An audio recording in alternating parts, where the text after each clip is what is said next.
Real life case. Thank you very much. Good evening, everyone. On behalf of HOS Scientific Committee, it's my great pleasure to warmly welcome all of our esteemed guests, respected faculty, and dear participants to this Zoom online webinar on modern Phaco techniques, complications, and management, which is meant especially for postgraduate students. Cataract surgery remains one of the most commonly performed and vision restoring procedures in our branch, and Phaco has transformed the way we approach this surgery with greater precision, safety, as well as efficiency and efficacy.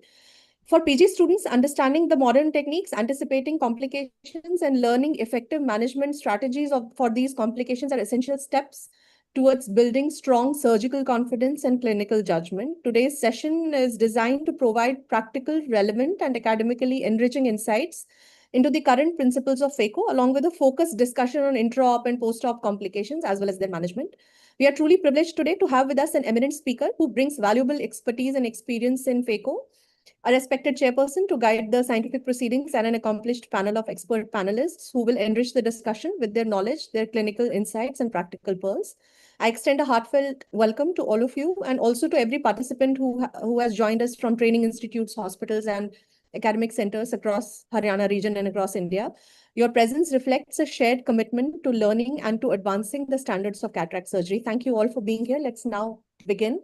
And I begin with first introducing our chairperson, Dr. Sanjeev Bisla. It's an honor for us to have you here, sir. Sir is the Medical Director and Chief Cataract, Refractive and Glaucoma Surgeon at Dayal Eye Center.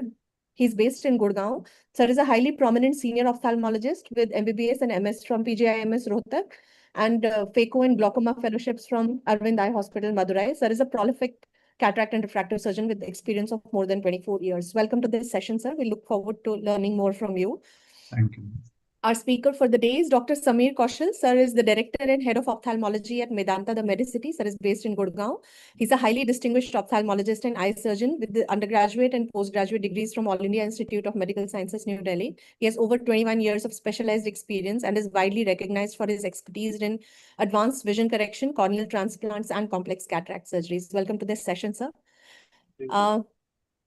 I'll now introduce our panel. Dr. Suvarn Chetan sir is a senior ophthalmologist and cataract surgeon at Site Avenue Eye Hospitals based in Gurgaon. He's a highly accomplished ophthalmologist and eye surgeon, UG from DY Patil Pune and post-graduation from BP Koirala Institute of Health Sciences. He has over 20 years of clinical experience and is recognized for his expertise in oculoplasty, cataract surgery, and refractive procedures. Welcome, Dr. Suvarn Chetan.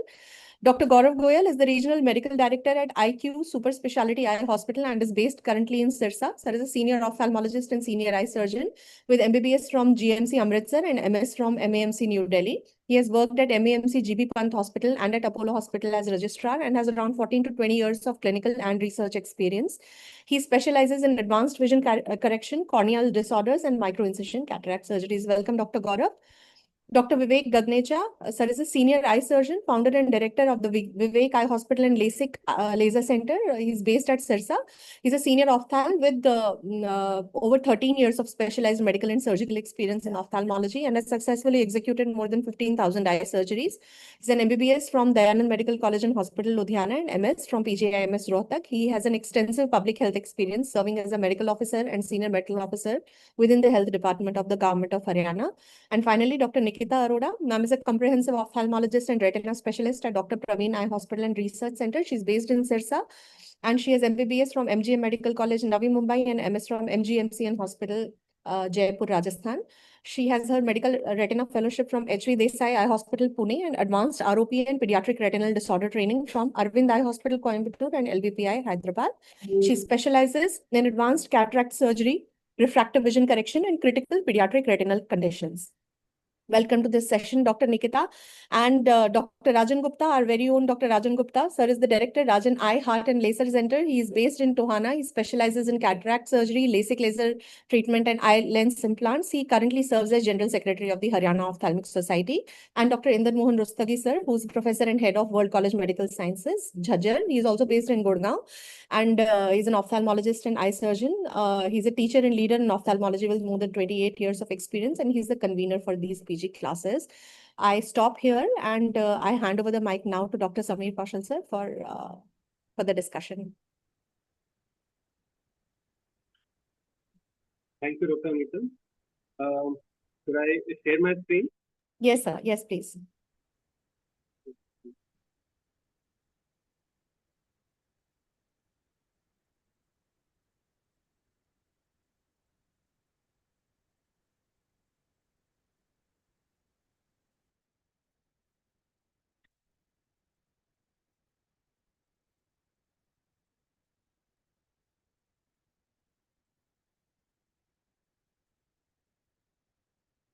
Okay. Thank you, Dr. Mita, for inviting me for this talk. Um, Frankly, when you gave me this talk, I say yes, but उसके बाद then कहाँ से शुरू करें, कहाँ से खत्म करें? Phaco is such a this is something that 90% of ophthalmologists do 90% of the time. So obviously, it's a major part of our life, and and it's again it's such a so many complications, so many things that can happen during the surgery. So I decided to just divide the whole thing from a chronological point of view. So the basic from each and every step of the surgery, we just go through it and see what I had in mind about it and how what can go wrong. So starting with uh, patient positioning. Now, we'll think ये तो क्या है patient positioning में तो it's a very normal thing, assistant कर देता है, and then we just start with the surgery. But what I feel over the years is that initially, if you spend some time in making the patient comfortable, ensuring that he is in a relaxed position, especially his neck muscles, and while simultaneously getting a good eye exposure, the neck is not too flexed, not too extended, and sideways movements are restricted. So that goes a long way. It may not matter in a 10-minute surgery, 5-minute surgery, but when you develop a complication and you want to spend a lot of time, patient cooperation becomes very important. And if the patient is not comfortable, he will not be cooperative. So spend some time in ensuring that the patient is comfortably placed. Sometimes you can see this, we have to go to extreme lengths. So this is a patient of kyphosis, and we had to really spend a lot of time making him exactly horizontal so that I could operate nicely. And but of course, in most patients, a little bit of effort going into the maintaining the proper positioning goes a long way in ensuring that it goes off smoothly. Uh, During part preparation, what I feel is that the ocular surface toxicity, we usually do a lot, put in a lot of anesthetic drops, we put in betadine. Sometimes in toric marking, there is an element of excessive drying in between during the procedure. Before marking, we obviously don't want the ocular surface to be totally wet when we mark it. So there is an element of excessive drying that comes in toric patients. There might be ocular surface toxicity because of high dosage of betadine, and which can create epithelial phase during the surgery and make our life much more difficult. It can also cause the erosion of the epithelium. We do usually see that in prolonged VR surgeries, but even in short, quick cataract surgeries, if there is a lot of toxicity and the patient has predisposing factors like diabetes and etc., you can end up with epithelial erosion, and which can make the post-op period first day very, very uncomfortable. This is not what most people expect. At the end of the surgery, most people have an expectation that when they open the patch, their vision will be good, they'll be very, very comfortable. That's what we tell them. That's what their neighbors tell them. But if there is excessive watering, photophobia, it's going to the patient is going to feel really, really uncomfortable during that time. So avoiding those epithelial erosions just by modifying the amount of drugs that you use, preventing excessive drying during toric marking goes a long way in making the patient comfortable. Incision. Of course, making an incision becomes sort of the second habit to us. It's a quick in and out thing, and but I'm quite sure we would remember our initial days, and even a little bit of leaky wound with unstable chamber made our whole surgery very, very difficult. So Yes, we have femtosecond lasers to get a good clean incisions, but yes, that's not what we most of the time do. We usually use a blade. Again, use a sharp blade, a blunt blade. Again, it's problem. I'll come to that. It should not be too wide. We're using either a 2.2, 2.8 mm incision. The length should be around 2 to 2.5. Preoperatively, if you have already noticed that the patient is on medication for his prostate, has a shallow anterior chamber, and there's a high chances of an iris prolapse, then making a slightly longer incision makes sense. Otherwise, around 2 to 2.5 mm incision is what we always go for. Too wide an incision, too narrow, too short. My take is that it should start from just anterior to the limbus. It's just about creating a little bleed from the limbal vessels, and a triplanar or a biplanar incision. That's what we're looking at. And a square-shaped incision, not a chevron shape. A square-shaped incision is what should be the endpoint. Should not be too anterior. As you can see here, again, higher stigmatism, poor healing can result in that. So again, start from just anterior to the limbus, not too much into pericorneal, and around 2 to 2.5 mm, not more than that. What happens if we go wrong? We end up with iris prolapse. It can happen at any time. Too tight a wound in a hard cataract. Again, you end up with a leaky wound burn. You can see with here a wound burn which is not closing properly, and again a very long term. It can cause a lot of scarring and unstable AC. Blunt. Again, there's a tendency to reuse the blades a lot, but a blunt blade is biggest starting point for a distal membrane detachment. So it should be avoided. Too long an incision, and if the patient is a high myope, so there will be a lot of corneal folds, which will again impair the healing, the visibility during the surgery. Distal membrane detachment, as I told you, it usually starts during the incision. That's the starting point. But if there's other factors also, if you have not noticed that detachment and you inject fluid, or maybe you just happen to inject in the wrong plane, that fluid misdirection can also cause distal membrane detachment. Instrument drag repeatedly going in and coming out of the incision, again, it's a problem. Of course, if you notice it intraoperatively, it's good. You inject an air, make the chamber tight. If required, put a suture on the incision. I personally I've seen a lot of people going for gas injection in the first place. I do not want to do that. See, even in DMAT, we're using air. We're not using gas. So reattachment of a desmoid membrane with the air is really, it's not that difficult. And so always go for air. Gas again has a higher chances of causing glaucoma post-surgery. It's not readily available.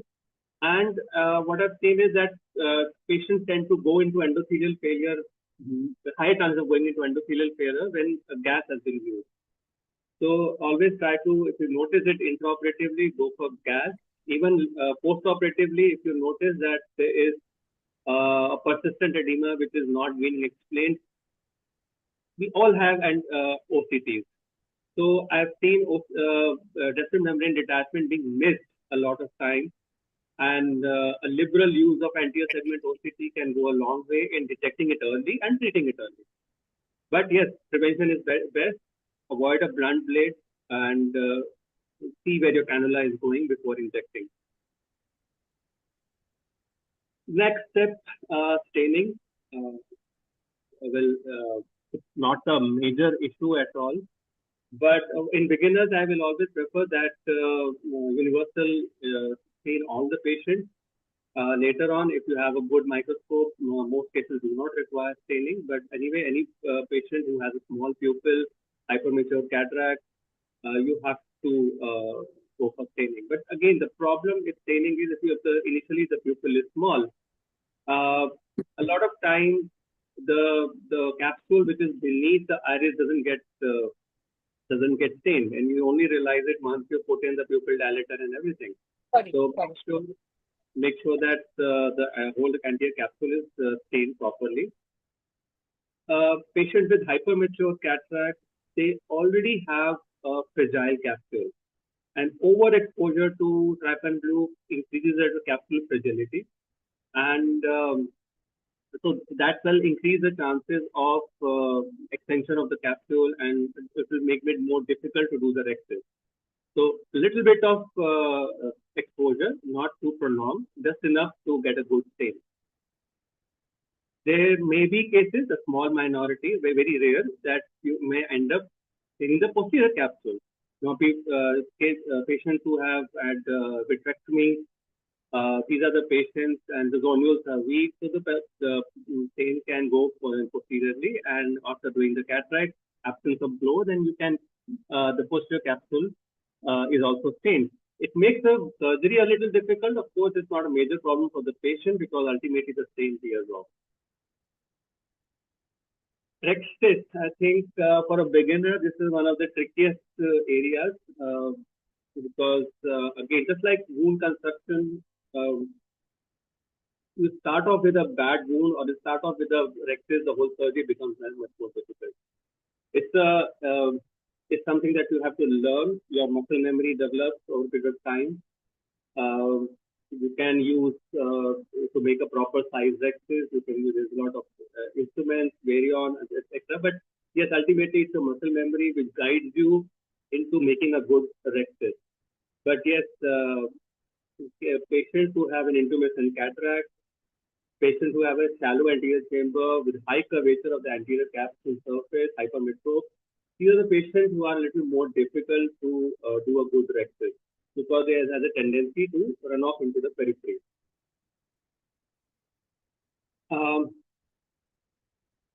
Well, previously, of course, peribulbar block was the norm, but today, I think for most beginners also are doing the cases under topical anesthesia, and sudden movements in these patients can result in extension. Old age, again, fragile capsule, fluorescent cataract, they also tend to have a very fragile capsule. So we have to be careful in that. Pseudoexfoliation syndrome. Then if you have adhesions or a hypermature cataract with a fibrous capsule or adhesions anteriorly, then again it can cause the rexis running off. Poor visibility in corneal opacity, small pupils. So these are all issues that need to be sort of prevented, or that should alarm you to possible problems during rexis. But of course, if you're evaluating or anticipating the problem, then you're mentally prepared with a rexis forceps, with a viscopoiesis OVD. Again, especially in hypermature cataract, having a good viscopoiesis OVD is very important and helps a lot, especially in beginners. Later on, of course, you can do it in simple HPMC also. But initially, for a beginner, that is strongly recommend that you should have a viscopoiesis OVD in hand for these kind of cases. But even in normal case, if there is an extension or there is a tendency for the rexis to go out, that can really help. The idea is to have a concave anterior curvature. You can't have a concave, but at least as flat as possible. If it is very, very convex surface, it will have a tendency to move out. In hypermature cataract, you can start with a very, very small puncture. What do I do? A lot of time I use a needle and I take the syringe inside. Once I make a puncture, I go inside beneath the puncture and suck out some of the intralenticular material to release the pressure.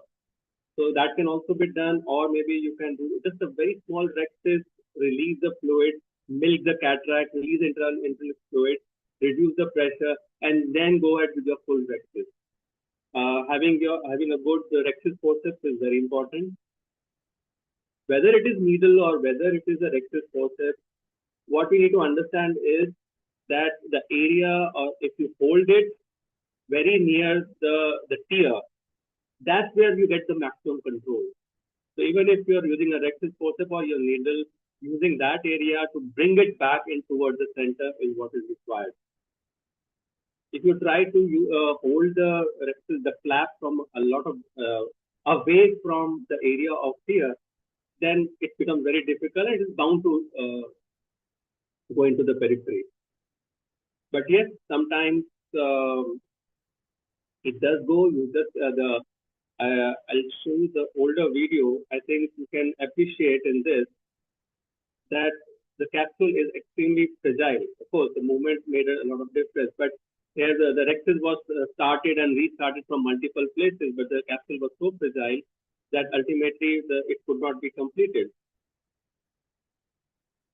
So painting I told you about avoiding overexposure to trypan glue. So avoiding exposure, so generally we just inject the trypan glue into the AC, but yes, the technique of painting the capsule under air can reduce the exposure time and get a good uniform stain in most patients where you're expecting the capsule to be fragile. Bringing it back, as I told you, yes, it's immediately you have to stop. Don't try to just pull it, keep on pulling it. You have to fill the AC, reduce the intralenticular pressure, use the viscocohesive OVD, remove any pressure on the globe. So maybe if you have a speculum, just release it. If you cannot continue with the rectus, just make a small cut with one of scissors from the other end or from the same end, then use that to complete the rectus process. Of course, you still don't you end up with a complete rectus, but you can still do a Phaco with maybe a small neck.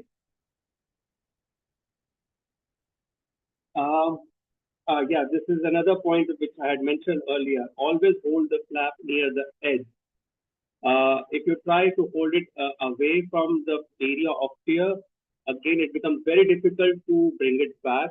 You get the maximum control if you hold it very near the tear or the edge of the rectus.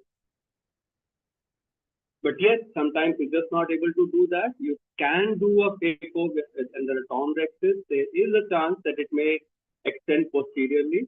So if you can see these margins, so these are the margin of the torn rectus. So if you see that, okay, it is everted anteriorly, it is flapping, then it hasn't extended posteriorly. But if you see that they are very rigid and they are inverted, then most likely it would have extended posteriorly, and then you just have to treat it like a PC rent.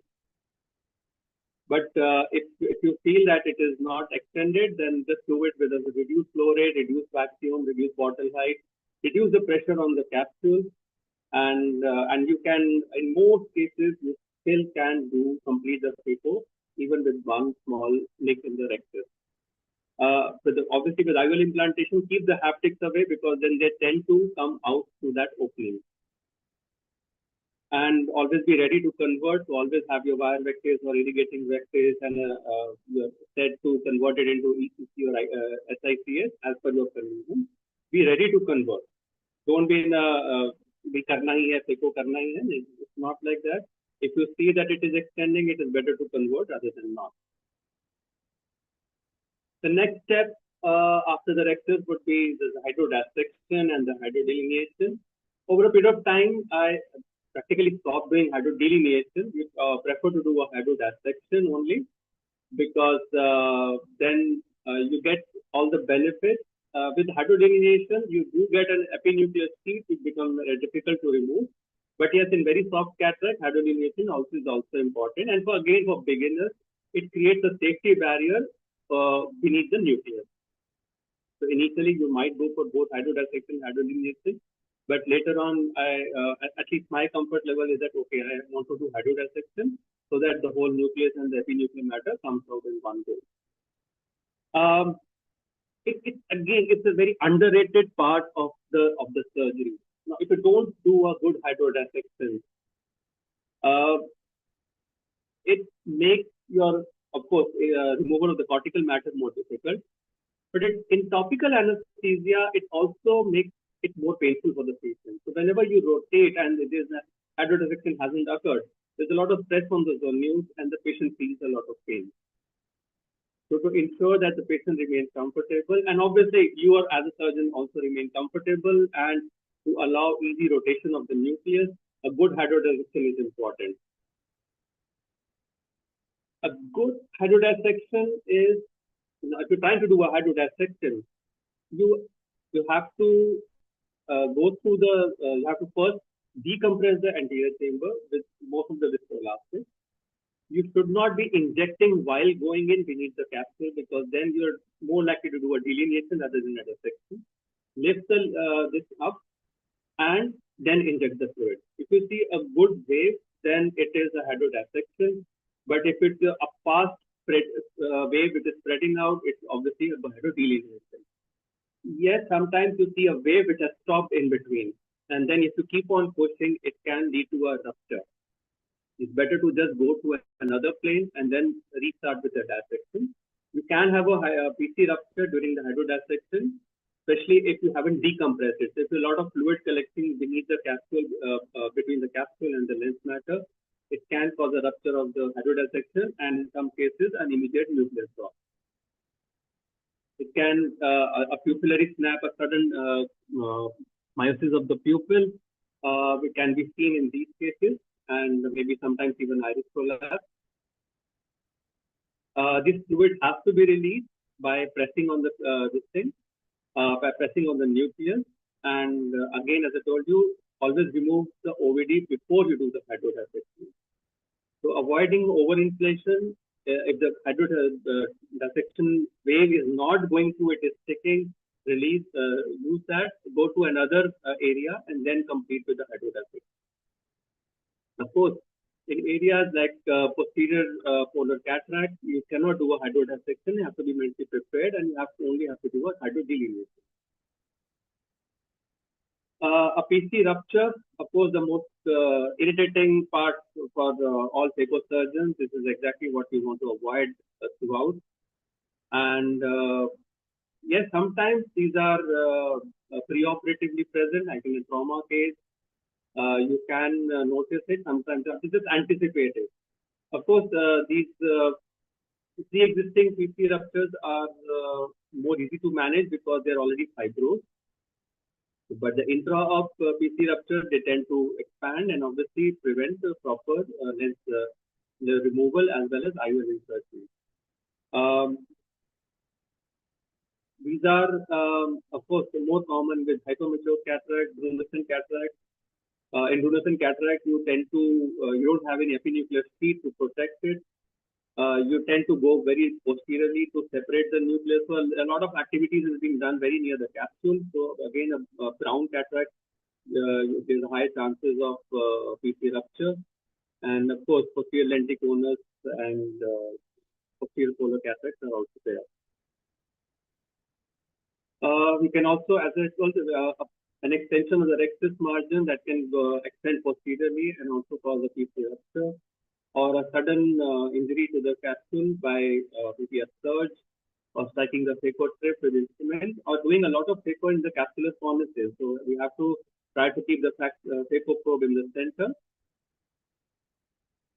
A sudden deepening of AC, sudden shallowing of AC, lack of followability of the nucleus which was coming nicely, and you're giving phaco and the nucleus is not getting absorbed, or if you're trying to hold the nucleus and it is tilting. These are all the signs that a PC rupture might be there, and the lens nucleus might tend to fall. Management of PCR, I think the most important skill of a phaco surgeon, because it is bound to happen. Sooner or later, this is something that is bound to happen. It will happen in 1% of the cases or 0.1% of the cases, but sooner or later, it is bound to happen. So, a good surgeon will be differentiated by how well we managing the posterior capsular end. We should again always be ready to convert. Whether it is ECC, if it's comfortable with ECC or comfortable with SICS, always ready to convert. Enlarge the incision, if it happens in very early part of the surgery, during maybe hydrodissection or a large nuclear piece is present, convert. Enlarge the incision, deliver the nucleus, and of course later on just close it and do a bimanual anterior vitrectomy. I tend to use the bimanual anterior vitrectomy for cortical aspiration also. So just maybe close, the cutting can be stopped and just maybe use that as a IA cannula. Triamcinolone is a good adjuvant in trying to ensure that the vitreous is properly removed and you can do the rest of the surgery properly. And if you are a posterior segment surgeon, going to a Parsonage route might be very easy for you. For us anterior segment surgeon, it's not something that we are very comfortable with and we tend to avoid. But that can also be done in a few cases. Even if you have to convert, put a 3-piece lens over the anterior capsular rim, that can salvage the situation significantly. If you have a small piece, again, do not chase the pieces. Do not go inside and try to fish it out. Whether it's a IOL, whether it is a nucleus, fishing it out is always a bad idea because we just don't know how much of traction we are putting. We are, and all anterior segment surgeons are blamed for causing all these issues. We have been fishing curry. We didn't abandon the surgery in time. And let us manage it. If it's going back, just close it, send it to us so that we can properly manage it. If you have a small piece, then of course you can continue with your Phaco. Barrier, creating a barrier between the vitreous as well as your area of activity. So that's where chondroitin sulfate containing OVDs are very, very helpful. Again, always have it in your OTs, and if you're not using it in most of the cases, but that has a very good barrier effect. Sometimes even putting the lens can create a barrier between your area of surgery and the vitreous. But with initial part, this code can really help you in creating a barrier and allowing you to manipulate the pieces, remove it, and complete the vitrectomy. What to do for the IOL? In a lot of cases, especially when the PC rent is small or happens during maybe irrigation aspiration, it's a very small thing, or maybe you can actually convert it into a PCC. You can actually put the lens in a bag. So if managed properly, I would say 40–50% cases, you can actually put the lens in a single piece lenses in a bag. Maybe not a toric if you have planned for it, just go for a monofocal lens, but you can put it in a bag. If you feel that, okay, the stability is not there, you can always put a C-piece lens in the sulcus. Putting a single piece lens in sulcus is a controversial thing. Most surgeons will advise against this because of the rubbing action against the posterior pigment and the pigment dispersion. But you can always do a optic capture if to increase the stability. So even if you're putting in the sulcus, you can do an optic capture. Or as a last resort, you can always defer it. So what I feel is that sometimes the posterior capsule, you may feel that, okay, it's not giving that amount of stability. But if you defer it and wait for around 6 to 8 weeks, just like a post-traumatic posterior capsular rupture, it undergoes a fibrosis. And as a later strategy, you can always put in a 3-piece lens in the sulcus once it gets fibrosed. So deferring, you may have to explain to the patient, and it's sometimes not a very convenient thing to do. But again, a lot of patients, it's better to just defer it. If you've already, the visibility is poor, you've already done a lot of manipulation, defer the IOL implantation, close it. You can always do it 6 to 8 weeks later. And in fact, it will be a much smoother process compared to doing it at that time. Zonular weakness, of course, sometimes these zonular weaknesses, especially in pseudo-exfoliation or hypermature cataracts, may not be very apparent preoperatively. In some cases, the phacodonesis and hydrodonesis is very obvious, but what I've seen is pseudo-exfoliation, the phacodonesis may not be there. But during intraoperative manipulation, the zonules are extremely weak and then they start breaking up. The same thing applies to a hypomature cataract. The capsules of the zonules may be very weak and you have to be very careful. As I told you previously, the hydrodissection again is a very important part. It reduces the strain and you can rotate the nucleus if you have done a good hydrodust testing. So this is especially important with when you're expecting zonal weaknesses. Trauma cases, they may be a little different because the zonal weakness is not progressive in nature. So whatever you see preoperatively is what you're going to see intraoperatively. So you can plan it in a better way. But pseudoexfoliation or hypometeor cataract can be very tricky because it may be a little unexpected.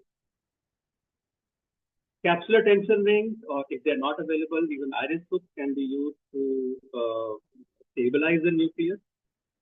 If you notice it intraoperatively, just use them, stabilize the nucleus so that during the surgery you can complete the Phaco. Later on, depending upon the level of weakness in the zonules, you can always put the capsular tension ring.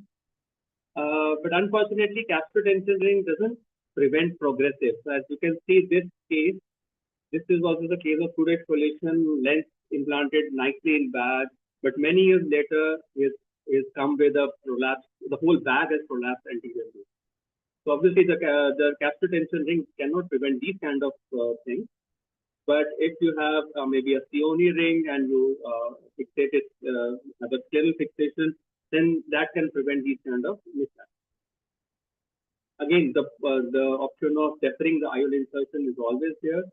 If you have, say, maybe 180-degree of zonal dialysis, or maybe you don't have a capsular tension ring, then defer it and let the capsule fibrose. It will definitely give much more support a few weeks down the line rather than during the first surgery.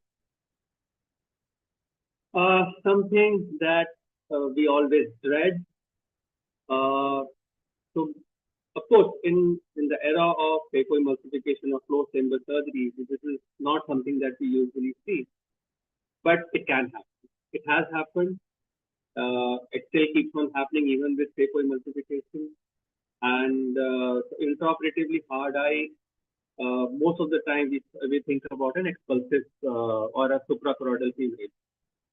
It's something that you should be, even if it may happen once in 5 years or 10 years, we should be always on the back of the mind. In topical anesthesia, what I've seen is that one of the very early signs is abnormal pain. So the patient immediately starts complaining of a lot of pain. You at that time you cannot even notice an increase in IOP. You cannot see the hardness of the eye. The choroidals haven't come up. But one of the earliest signs is very abnormal pain. The patient suddenly starts complaining of pain, and if you notice that, it should ring alarm bells. But later on, if it increases, there's definitely an acute shallowing of the AC with IOP. You're not able to maintain the OVD in the chamber. It keeps on extruding. The iris gets collapsed. And if you're implanting the lens, there's a resistance to IOL implantation. Of course, there are other possibilities also.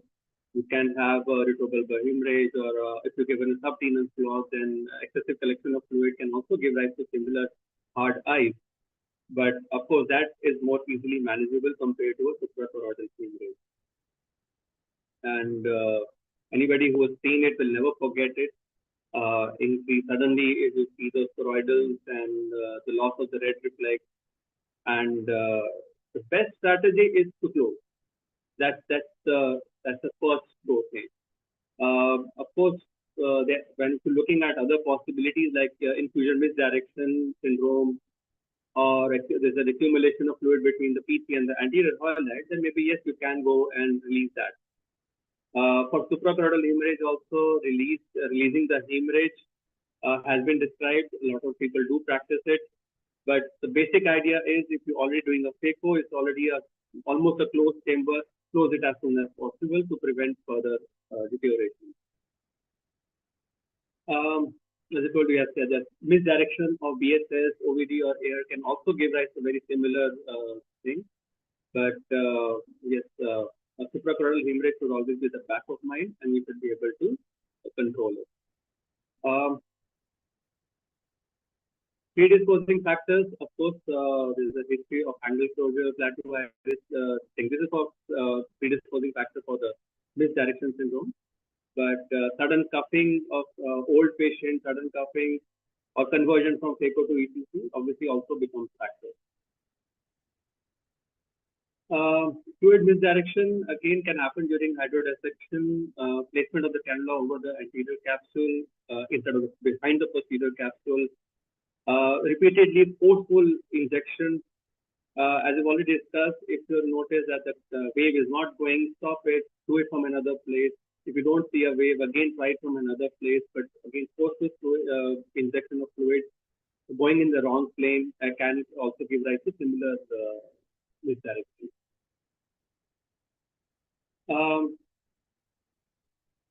Again, I don't think these things would be very much feasible. What I would always say is, if it's a suspecting suprachoroidal hemorrhage, closure of the eye is the best thing you can do. Rest everything is very, very theoretical, ruling out draining to suprachoroidal hemorrhage. Of course, you can also do that, but the best strategy is to just close the eye and let it settle down, and maybe again after a few weeks reassess the patient. Thank you.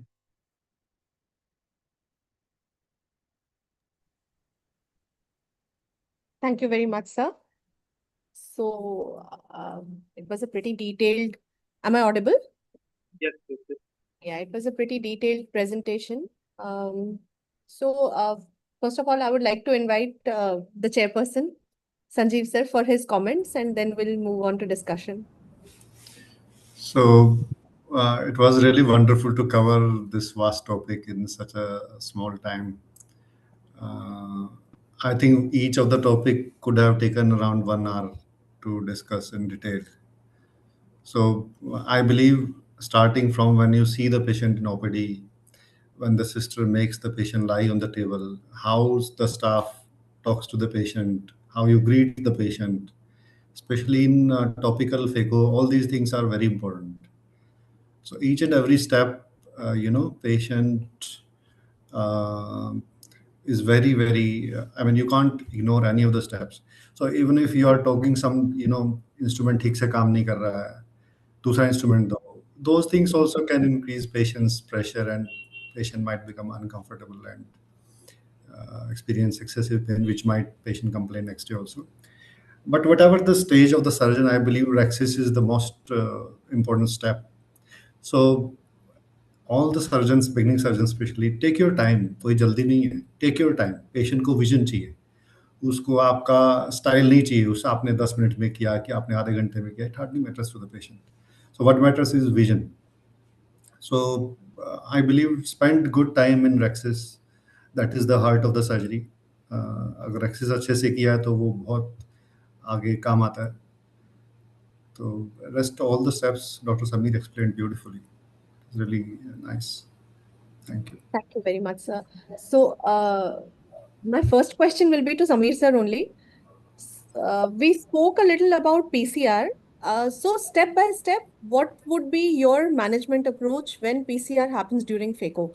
So you spoke about continuation, stopping, or conversion. So when do you continue with the surgery? When do you stop? And when do we convert to ECC, or when do we go for a vitrectomy? So what are the things that the postgraduates need to know? Okay, this is the step where I stop and first do a vitrectomy, or this is the step when I see this, I just need to hand it over to a senior person. And when do I just need to close it and send it to retina? Yeah, I think it's same. That when it happens in the initial part, the whole nucleus is present and there's a PC rent, you just can't do a Phaco emergency. You just can't do it. So if it happens in the initial part, you have to convert. If you feel that the nucleus, some people have a very, very liquefied vitreous, and as soon as there's a rupture, the nucleus tends to go down. It's better if it's gone beyond the stage. If it's gone behind the bag, then it's better not to just fish it out. If it's within the bag, if there's a small pieces which is within the bag, you can try to remove it. You can try to prolapse it and remove it either by Phaco or by just prolapsing it. If there's a small piece, you can just take it out of the. the Phaco in itself. But if it is behind the back and or you can't collapse it, or it is prolapsing posteriorly, better to just leave it or convert. So Right. what we were told was half the nucleus, or less than half the nucleus, or more than half the nucleus. But I think there's no one ballpark figure for this. But yes, if it's just a quarter, then it is more easy to manage. Closer to more than half, it's very difficult to take it out safely without converting. I Right. won't suggest that. So especially for a beginner, I think then the takeaway would be at the first thing is to recognize that there has been a PCR. That's the first thing. Like you mentioned, those signs. That would be the first thing for a postgraduate student. And then if you feel that the nucleus has already been taken out and there are no pieces left, you may attempt cortical cleanup under supervision. But if the nucleus is still in there and you are able to recognize are in time, the better way to do it would be to hand it over to a senior person to manage, right? For a postgraduate student, I'm saying, yeah. So to bring in Dr. Gaurav, sir, so how do you, for postgraduate students again, how would you say, what are the ways to recognize zonular weakness or dialysis during Phaco or pre-operatively when they are, I mean, we spoke about zonular dialysis or mentioned zonular dialysis. So what would be your pointers for any beginner surgeon or any postgraduate student who's just starting on beginning with the Phaco training? And because this is one important thing to rule out. So what would be your pointers for them? Good evening, ma'am. I think the main thing is a good slit lamp examination.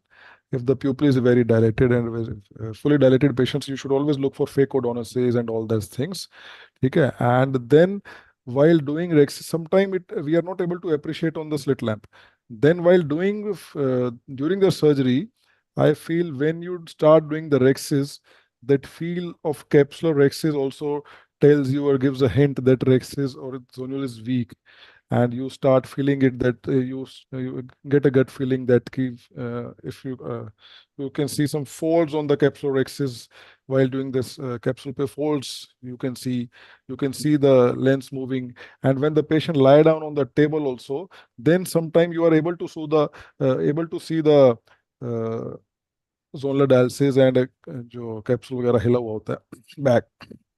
Second thing, while doing phaco, sometime when the pupil gets small, we also if you pull the bag, then we can see the rexus margin which was not visible earlier, that becomes visible, or you can see that eccentric rexus margin. So those are 2-3 hints which we get while doing the phacoemulsification. Right, right, sir. So, what is your recommendation to the postgraduate students? Like, would you say for a beginner surgeon, how much of zonular laxity is okay for them to go ahead with the surgery, or should they just hand over the case? I think if they have seen their seniors, it depends upon at what time they are facing that zonal dialysis. Suppose they are seeing it first time and they haven't seen even their seniors managing that, then they should hand over it.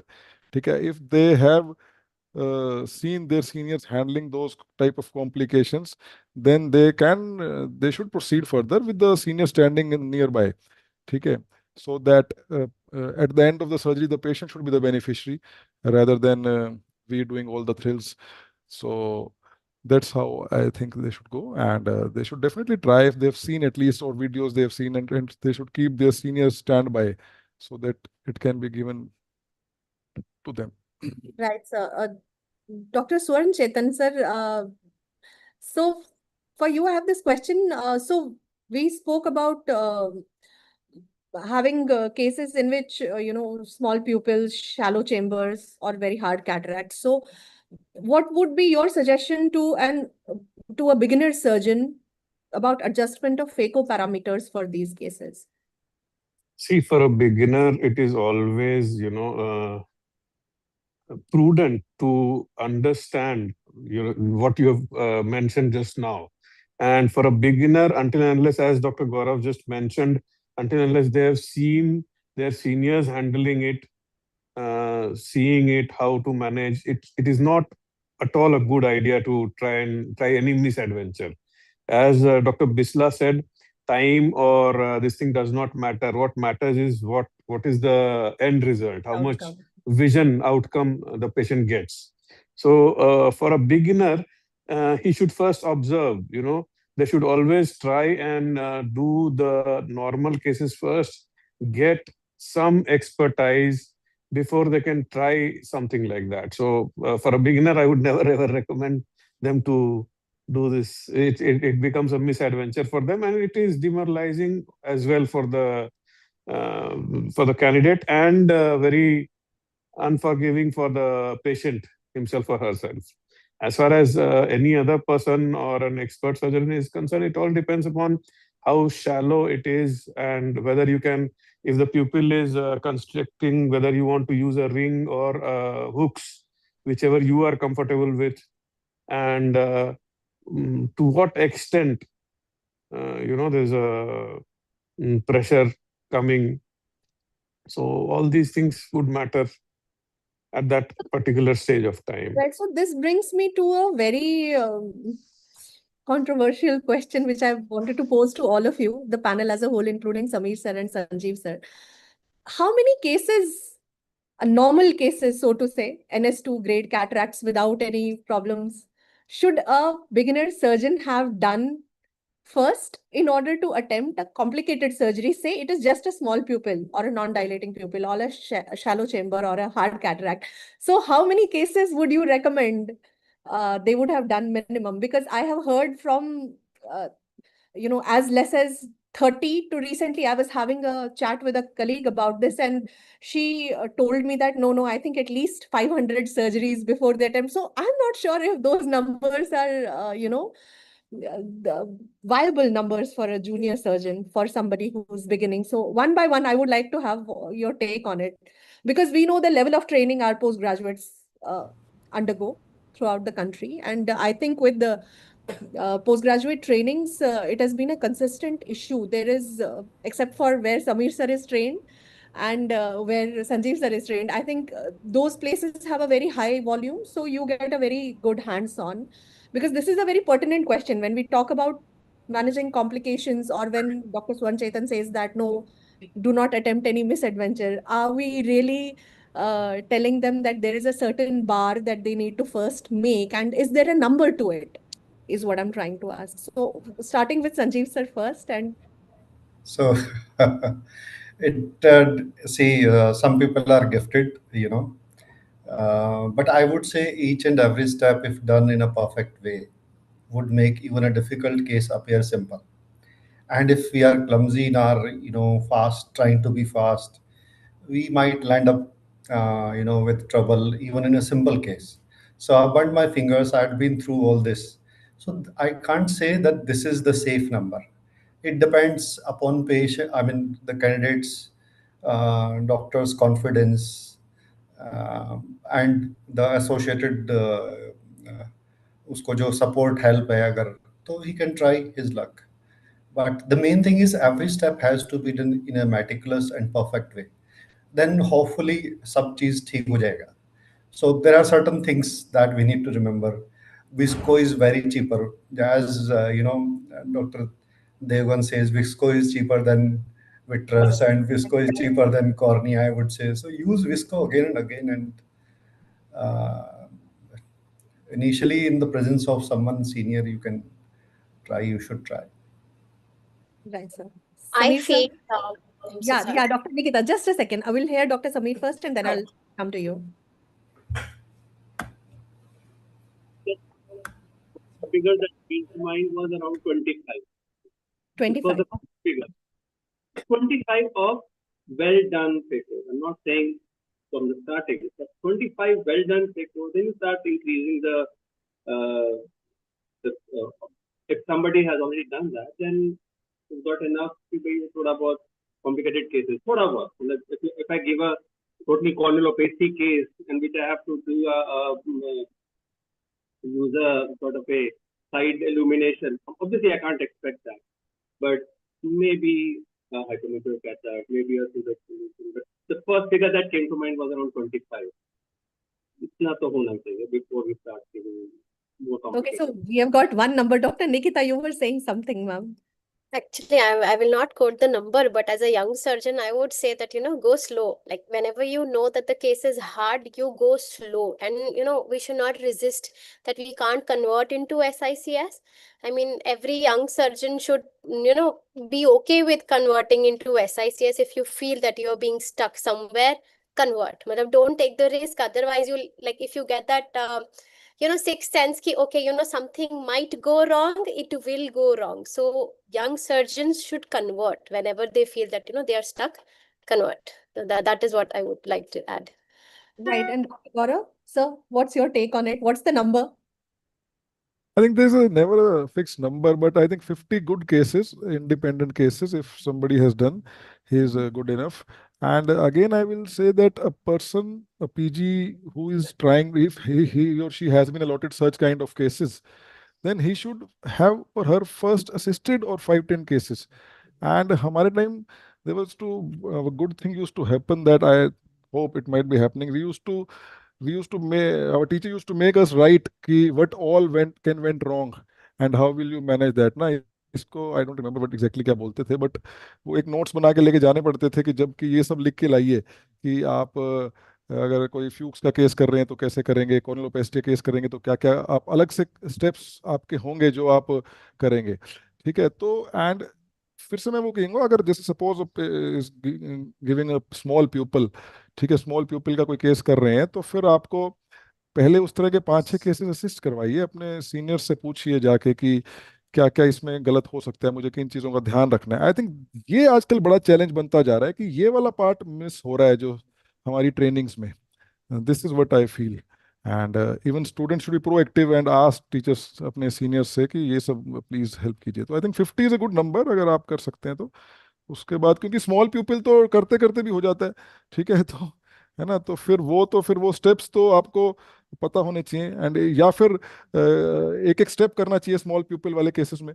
ठीक है, कि एक एक step आपके seniors करवा रहे हैं आपको जिस तरह से नॉर्मल फेको सिखाया जाता है। तो I think we should go like that. Dr. Suvan Chetan again, sir, we started with you, so we'll end with you. So what is the number you think is right for training? Like you mentioned it, that they should do a good number of normal cases, like NS2 grade cataracts without any other associated. I would not say NS2 only, NS2, NS3. It has, it all depends upon the candidate and their own level of confidence. And one very important point Dr. Gaurav just mentioned is that at least when we were learning, we used to assist all our seniors. And it used to teach us two things: what to do and what not to do. You get Correct. it?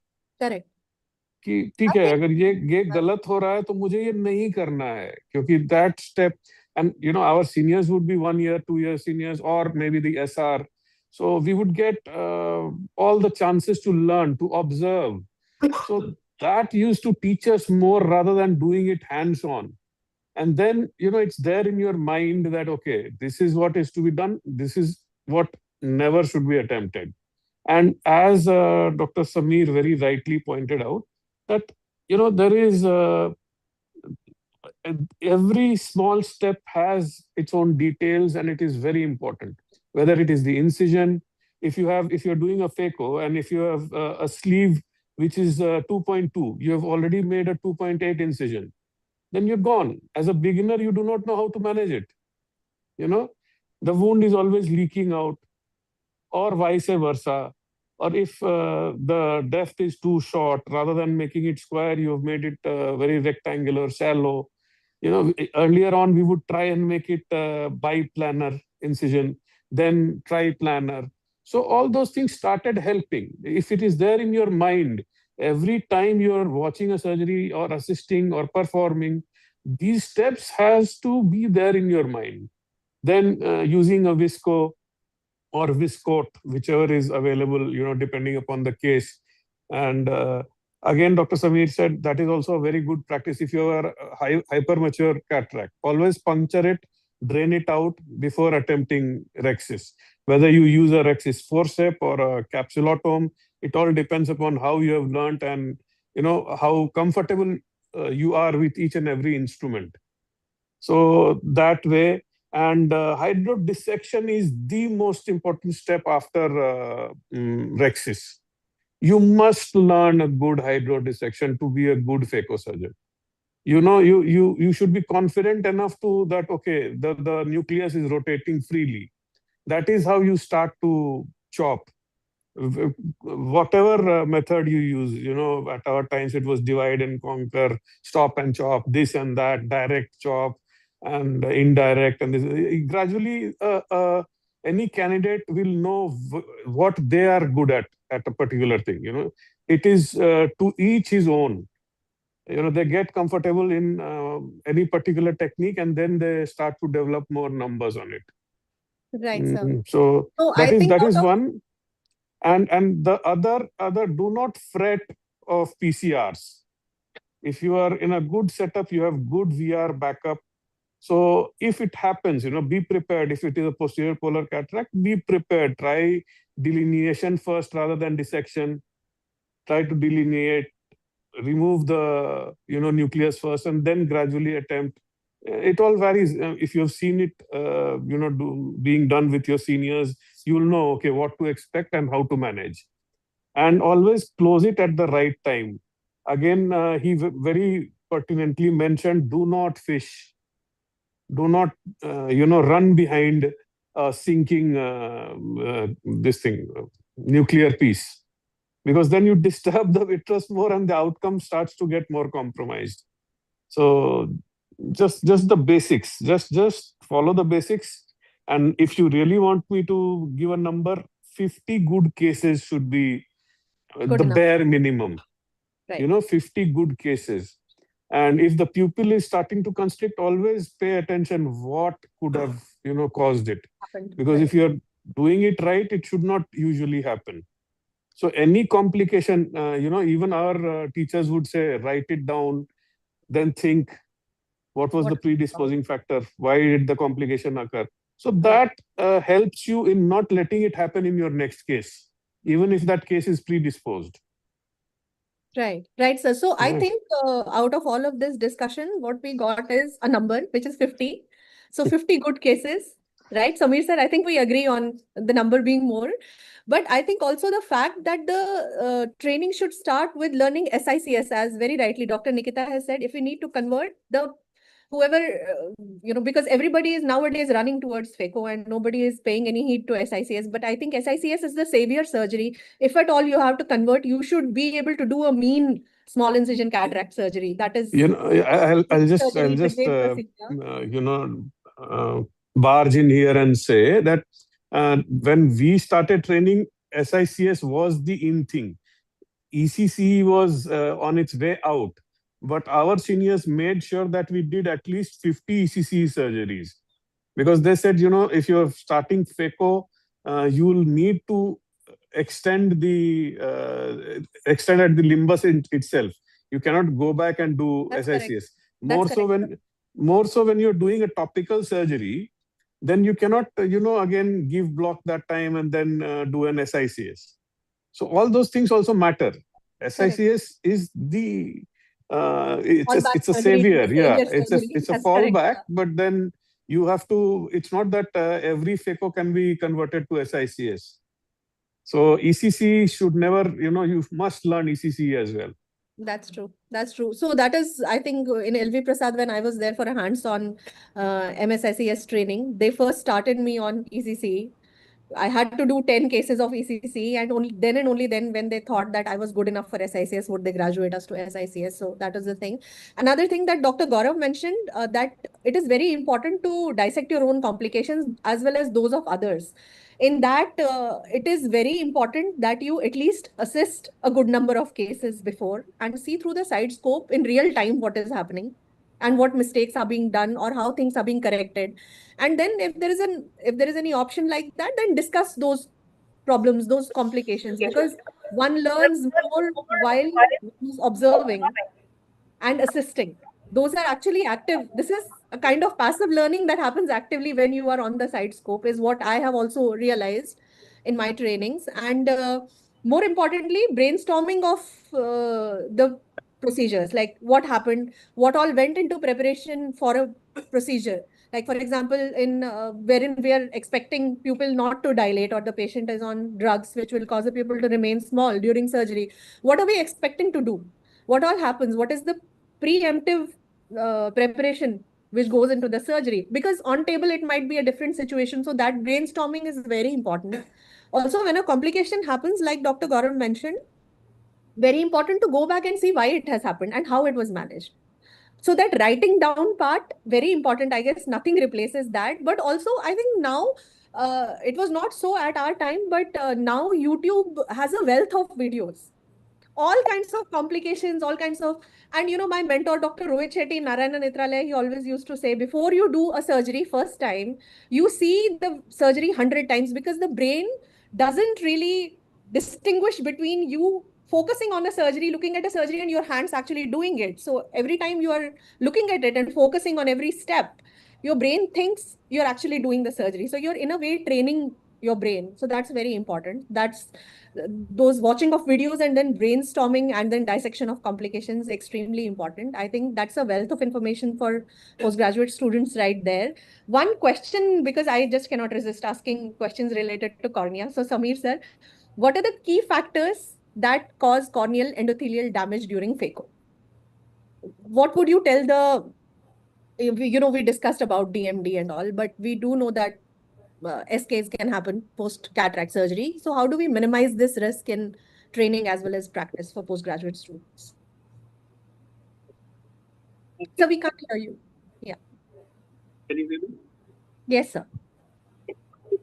Going back, talking about writing down the thing. Have a recording facility. I've always preferred that if you've done a surgery and go back and see the video, because when you're seeing the video as a third person, as just an observer, not actually doing it, मैं ऐसा कर रहा था, ओह ये कैसे कर दिया मैंने. So that's the kind of reactions that can happen. So again, going back to see your own surgeries recording, not just for the postgraduate, but for anybody who's learning a new surgery is always good. Again, from your cornea perspective, the first thing obviously is preoperative. You tend to miss out on the health of the corneal endothelium. It's frequently missed out. It's not even mentioned. So I think it should be a part of a good negative history. So this is not there. That should be there. The second, obviously, is not being able to maintain a good chamber. If it's a too leaky wound, lesser membrane detachment, of course, blunt instrument is the most common cause. Hard cataracts, again, if you're anticipating, I'll always go for use report. Don't think of only sodium hyaluronate or HPMC as a good viscoprotective agent. They're not. You have to go for something with chondroitin sulfate as a good viscoprotective agent.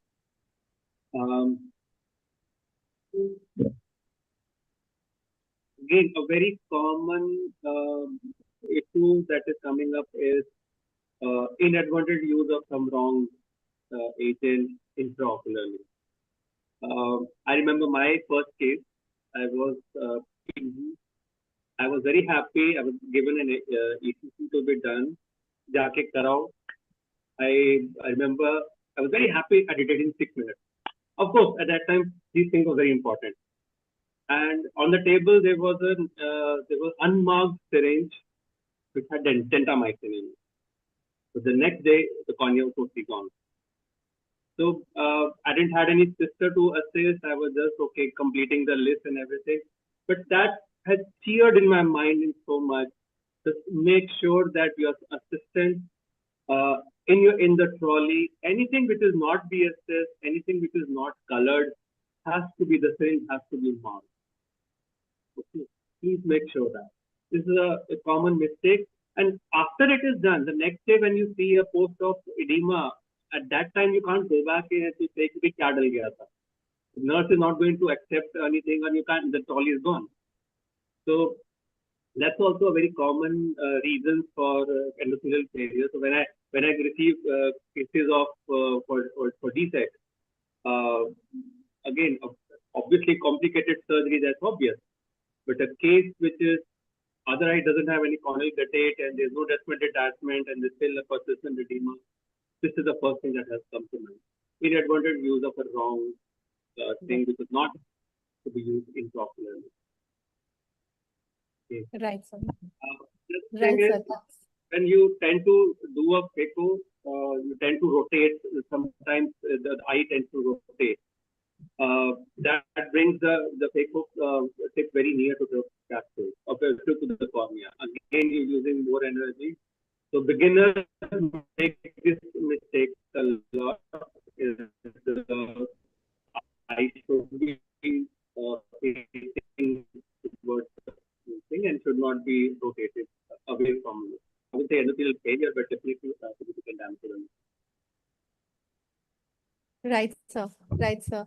So, final One more important point here can be that always, whether it is a grade brown cataract, black cataract, always remain in the center, equidistant from the endothelium and the posterior capsule. Wherever the rhexis is, your Phaco probe should be there. Do not move it anteriorly or posteriorly, trying to save both the ends, because that is where the devastation starts. And first and foremost, learn about your machine. How much power is to be used for what kind of cataract? What grade of nucleus it is? How much power is to be, because most of the times it is unnecessary high use of power which can damage the endothelium. And don't dance around with your Phaco tip in the anterior chamber. Keep it as stable, as centrally placed as possible. Just the basics. Follow the basics. That's all.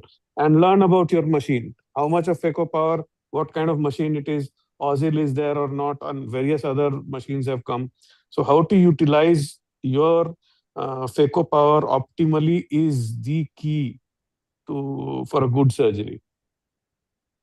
That is a beautiful takeaway for the postgraduates, because as soon as they get an opportunity, they want to directly jump into the surgery and do the surgeries instead of learning about the machine. I think that's a very pertinent thing for everybody, not just the postgraduates, anyone who's starting with a new machine. I think studying the machine and understanding the phaco-dynamics of a particular machine is very, very important.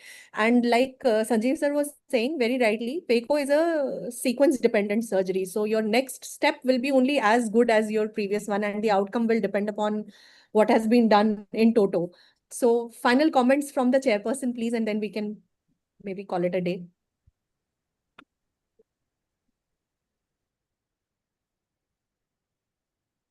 Actually, it could have been more exhaustive. I mean, each step could have been discussed in more detail. So I would say, so when I learned surgery, I used to analyze my mistakes when I used to go to bed. कि आज मैंने क्या गलत किया या क्यों अगली बार मैं कैसे करूँगा. तो I used to revise every night. So as Dr. Shetty says, to see it 100 times and then do it, because eyes are precious. आँख तो एक ही दी है मालिक ने. So to pay attention to every little detail, I mean, it will pay you in long run and it will pay your patient as well. Right, sir. Right, sir.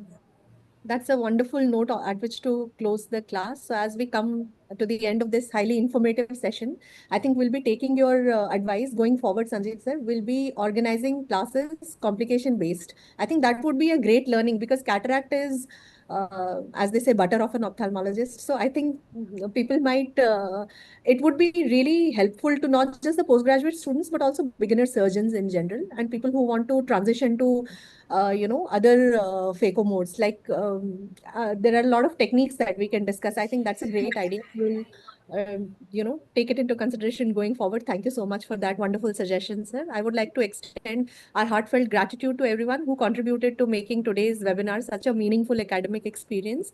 And on behalf of the Haryana Ophthalmologic Society Scientific Committee, I sincerely thank our esteemed speaker for delivering such an insightful and comprehensive presentation. Your expertise in clinical The pearls have been extremely valuable for PG students as well as practicing ophthalmologists. I'm equally grateful to our respected chairperson for their excellent guidance and for steering this discussion with such academic depth and balance, and our distinguished expert panel for their thoughtful comments, real-world experience, and enriching contributions to the discussion. We hope that knowledge shared today will help strengthen the surgical skills of not just postgraduates, but also practicing clinicians, and improve their decision making and enhance patient care in our clinical practice as well. Thank you once again for joining us. We look forward to your continued participation in our programs in future as well. Have a wonderful